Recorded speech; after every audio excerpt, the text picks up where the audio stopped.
Qu'est-ce que le pantouflage ?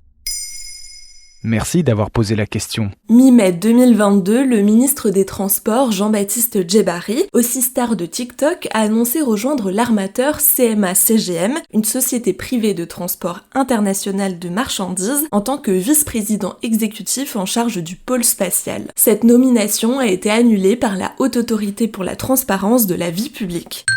Elle a évoqué des risques déontologiques substantiels. Cette situation se nomme le pantouflage, une pratique qui concerne les hauts fonctionnaires. Drôle de terme, ça signifie quoi ? Après avoir étudié dans des grandes écoles telles que l'ENA ou Polytechnique, les hauts fonctionnaires ont vocation à servir l'État, représenté par une botte. La pantoufle représente quant à elle les autres entreprises privées. Le pantouflage consiste à se tourner vers des entreprises privées en délaissant le service public. Le terme est à prendre au sens large puisque le public comprend aussi le fait d'avoir travaillé au gouvernement.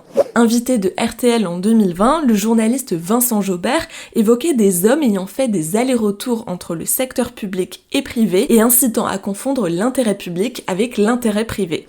À gauche, les politiques évoquent la corruption des élites lorsqu'elles ont recours au pantouflage. En 2017, Jean-Luc Mélenchon dénonçait cette pratique en prenant la parole à l'Assemblée nationale. Le haut fonctionnaire sait désormais qu'il est non seulement possible, mais bien vu, accepté, voire encouragé, de passer du public au privé et d'y revenir ensuite. C'est une source de corruption morale. Ce terme est-il récent ? Inventé à l'école Polytechnique, le terme de pantoufle est de l'argot. À l'origine, il désignait le fait de renoncer à une carrière dans le service public à l'issue de ses études.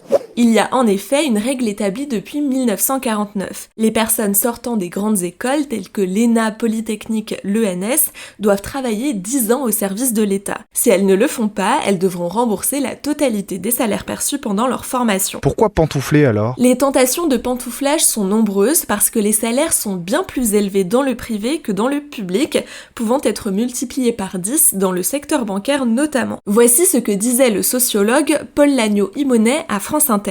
Le rapport de force entre l'ordre économique et l'ordre politique a bougé en faveur de l'ordre économique. À l'échelle individuelle, les opportunités de carrière offertes à d'anciens hauts fonctionnaires dans le privé sont incomparables. Cette pratique est-elle contrôlée ? La Haute Autorité pour la transparence de la vie publique surveille ces passages. Mais la plupart du temps, les cas de pantouflage sont légaux, bien que critiquables déontologiquement. Du côté de la justice, le code pénal mentionne la prise illégale d'intérêt dans son article 432-13. La condamnation peut aller jusqu'à 3 ans d'emprisonnement et 200 000 € d'amende.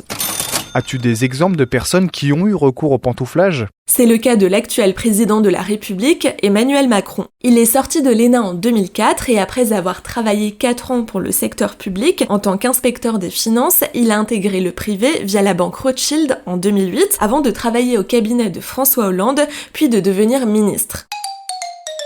Selon des chiffres avancés par Brut en 2020, entre 2017 et cette année-là, 40 conseillers ministériels sont passés du public au privé. Voilà ce qu'est le pantouflage.